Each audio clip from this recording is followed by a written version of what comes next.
This is Business and Economy Network. Hello viewer, do you know policy somersault, inconsistency in government policy has actually denied us of so many growth processes? Well, today we are looking at the automotive policy in Nigeria, the way forward, and how has it been since implementation. My name is Peter Nwoche. Wherever you're watching this program, those of you in Abuja, Port Harcourt, Ilori, Kano, Kaduna, outside the shores of Nigeria, those of you watching via the internet, I want to say thank you so very much. This is your program. It is Business and Economy Network. Don't forget, your program is being watched right now in Lagos and also across the globe, also in the various states of the federal capital and also in Abuja, like I did said. Now, I did mention the automotive policy in Nigeria.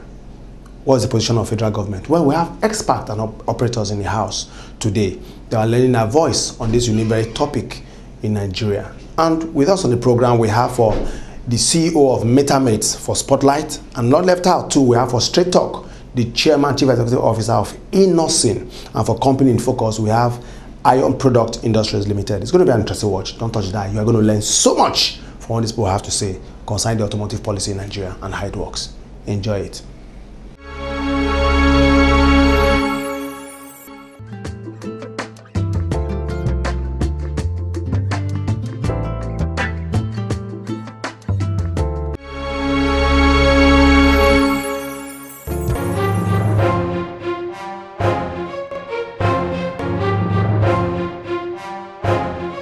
MetaMates Limited, formerly Metal Technologies, is a structural engineering company registered in 1994.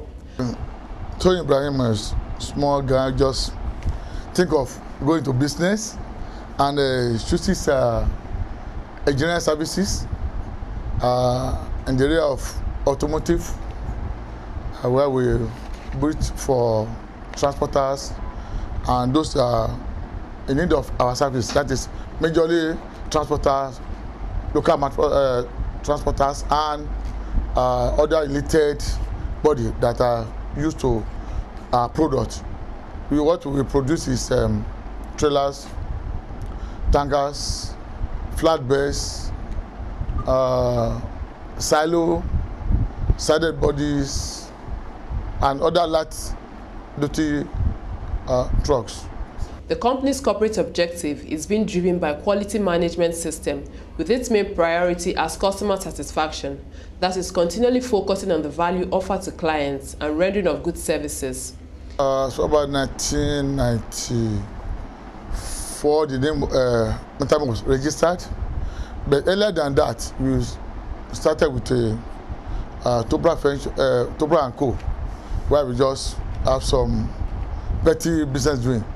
But along the line, we have this inspiration that I need to take it to another level. Then we registered this name. It just happened to me that the first name we registered was Metal Technologies. But getting to CAC, we were told it has been registered. So, okay, what do? I said, okay, MetaMates Limited. Then get to CAC, we said, okay, this is fantastic, good. Metal mates, metal and other related steel products, aluminum, stainless, and whatever. Speaking of the auto policy, the MD CEO of MetaMates Limited said he sees it as a welcome idea as it helps in the areas of poverty alleviation, delinquency issues, etc. Well, glory be to God Almighty. It is not my making. I believe it's God. God is at work. Where we started, our primary purpose was to satisfy our customer. Customer satisfaction is our primary purpose. And we go to our customer and find out, please, is there any cost for us to improve on our product? What is the challenges you are facing as we on our product? Can you please tell us if our services we render to you are satisfactory or not? So they responded, and we take up those challenges and make sure we keep them. The policy has helped in the area of employment. This can be seen in the company's increase of employees from 30 in January to 60 presently. Yes, you see, for the president to come out with this, I think he has this that was brought up in Nigeria. I think from his history, I don't think he went outside the country to go and study. So he believed that we can do something for the Nigerian. And for him to come up with this policy, you know, in the assistant, in the past, we have this policy in assistant. But I don't know, maybe it was scrapped in somewhere, one way or the other. Then we have this Peugeot, we have Volkswagen, we have this other one, Bauchi, Esther. We have Kaduna also, Nigerian, we have Mercedes, Far East. But where are they today? They have been scrapped. So for him coming up with this policy, I think it's a welcome idea. I give full kudos for that, for coming with this policy. I wish go to elevate the suffering masses of Nigeria. A lot of our boys, and that's why they go this 419 internet fraud, stealing, and all kind of, go to streets and see boys. They have no work. What are they doing? Because they don't know where to. But if by the time this policy is in effect, at least, let me say, we will employ a company, employ about 100 boys, technicians.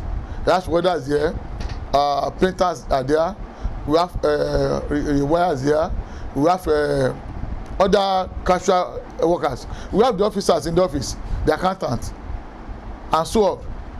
100 moved from the street.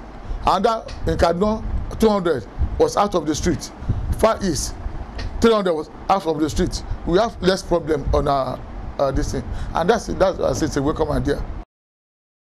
The company adopted the policy of training unemployed youths and the underprivileged, thereby reducing the rate of joblessness in the country. Thank you. When we started, there's a policy we adopted. I personally have that interest that I want to train Nigeria. So we have this apprentice training scheme, which we engage the boys. We give them some stipend to take care of themselves instead of demanding on their these fingers are not equal. Most parents want to send up words to school. They don't have the fund.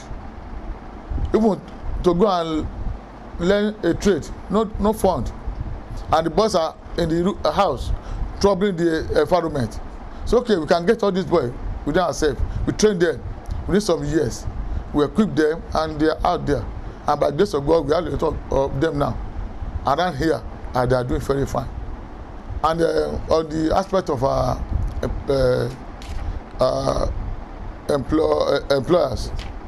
employees, okay, right. As of January, we have less than 30 workers. But as I'm talking to you now, we have well over 60 workers right now. Why? That's the effect of that policy working for us. The effect of that policy.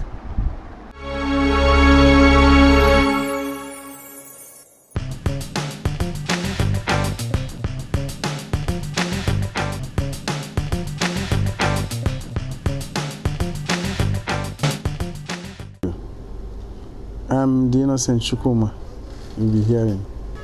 Thank you for the question. I started as a small businessman. I started by trading on motorcycle spare parts. Later, motorcycle spare parts, motor spare parts. That's where I start. From motorcycle spare parts, I become motorcycle assembler. From there, I become plastic manufacturer. From there, I become tire manufacturer. From there, I become vehicle manufacturer.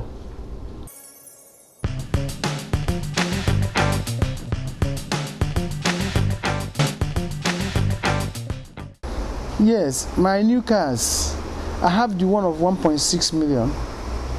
I have the one of 2.6 million. I have the one of 3 million. And then I have the one of, it depends on what the person needs.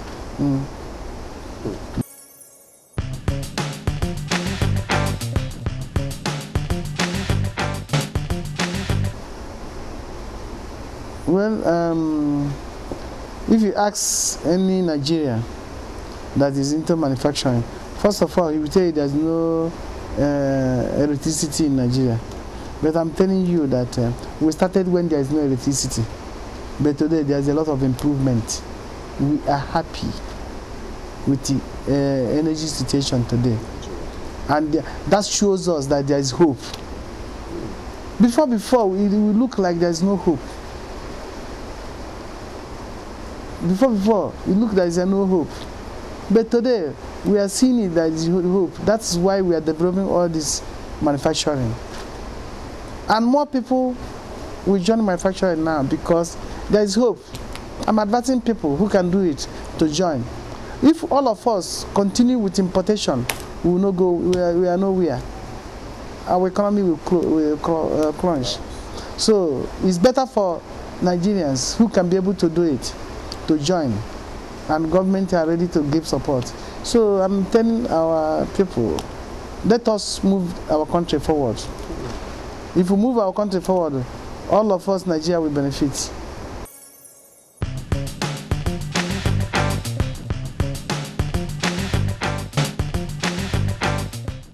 It's a good policy to support the auto industry in Nigeria. With that thing they did, watch out, in near future, Nigeria will be a auto country because Africa is very large. What this thing we are doing is not only for Nigerian market, we are doing for the whole Africa. Nigeria is #1, so other African countries are waiting for us. So like my vehicle now are selling in other African countries, not only in Nigeria. We have started selling vehicle to them. They have started buying from us.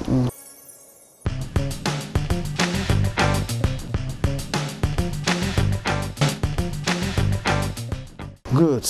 You know, what I'm normally telling young Nigerians is to know that there is still hope in Nigeria.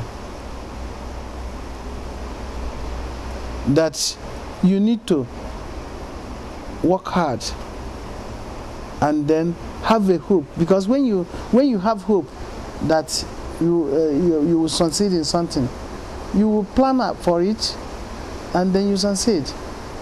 You know, when you come out of school, the knowledge you have from the school, for the natural one you have, you join them together and establish something. That thing, if you do it well, with honesty, you will grow fast.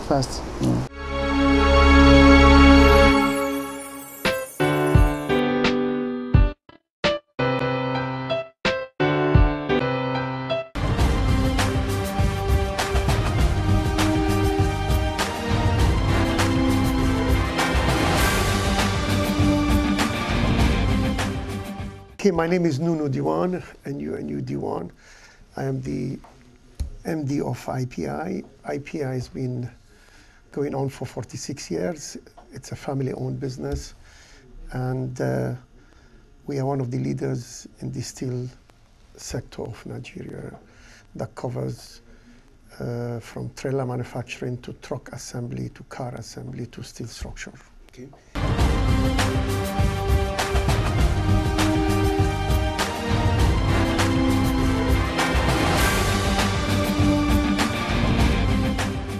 The IPI is producing trailers, tankers, ambulances, fire trucks, which used to be imported. Now, for the past 2-3 years, IPI has been able to successfully 100% manufacture those equipment, which is part of the huge import that Nigeria does.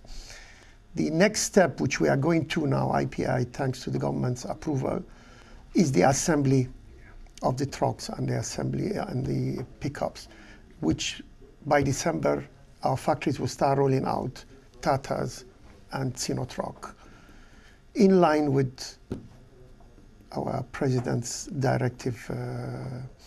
So we will invite you to see our setup that does now trailers, buses. The next step is trucks and pickups, which will be latest by December. Well, the only thing can only benefit the country. You know, no matter what they say is, look at South Africa, 23% of the GDP comes from the automotive industry. So why can't we do it? And the sad part about it, we did it before. When I was a child, I had Peugeot. We had everything around here. You had, in the East, they were doing Mercedes. I mean, even Leventis, during the 60s, were assembling the buses here. So why are we going backwards? You understand? So the fact that they want to do this now, it's only a benefit. I mean, a lot of people are crying foul that we're not ready, but we all can be ready. If we really want this, we can all take the time and do it. It's going to benefit the country. You're going to get more jobs. I mean, there's one thing about getting a foreign company to come and do your job and then having only foreign products being available for that job. How is it promoting Nigeria? If you're going to give a foreign company a job, they must use local content, they must use local products, or it doesn't make it feasible. It just means that that guy is making the money and from the country here. So our goal is to use as much local components as possible to promote made in Nigeria. Because if you're still going to bring all the components, everything, and say made in Nigeria or fabricated in Nigeria but made in China, what's the point? So I'm pro it, and I'm pro whatever thing that it pushes local content. Because without local content, it means nothing. We'll just be a trading country. And we're not. We're 200 and something million people, if not more. I mean, you're the largest population in Africa. I'm a Nigerian. So what I want to do, I want to benefit my country. So the only way I can benefit is by giving more jobs to people in areas, rural areas, like Ikotun or even towards Ijibu Ode. We want to give people jobs.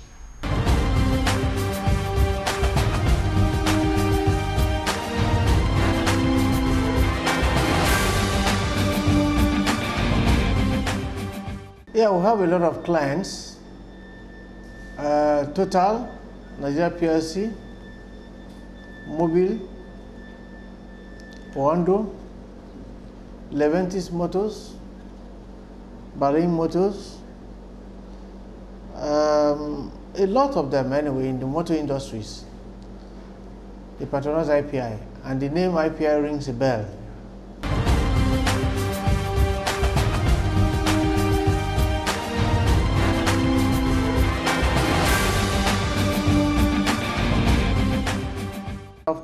More challenges we have is just on the energy.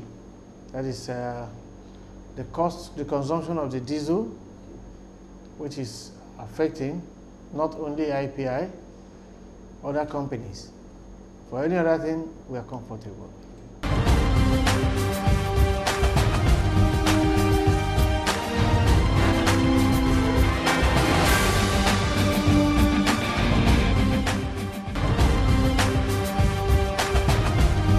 So the client who is doing it, they bought LMA Petrochemical, which is formerly NNPC. I mean, NNPC still own percentage of that place. Now what we did was, we were one of the contractors to build the tanks, construct the pipelines, and there was other projects involved as well that we were doing. But those were the two major projects we're doing. Now the tanks consisted of 50 milliliters, which is probably the largest water tanks you'll ever see. And the pipelines were 27 kilometers. We're also, again, as I said to you, in tenders for jetties, warehouses over there. I mean, we're not leaving there. But what differentiates this project to everyone other projects, it's going to be the largest fertilizer plant in all of Africa. With that plant, it will make them the market leaders in the world. I mean, they're already the largest in the East, in Asia. So this is one thing we're part of, you know, we're part of something that's going to be the largest in Africa. It's not just one job and it just goes and hides. This will actually put Indoram on the map, put IPI on the map, and even put Hawaii, who is the main contractors. So it's a good eye-opener, as they would say.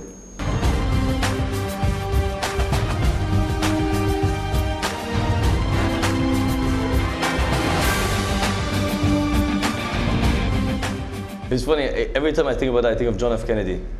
John F. Kennedy said one thing: don't ask what your country can do for you, ask what you can do for your country. So that's my motive. What can I do? How can I keep on challenging myself to give back? I mean, don't get me wrong, I'm making money, we're doing well, but we also want to give back. And if that means by giving back by charities, by employment, by new innovations, then I'm willing to stay here as long as possible to do that.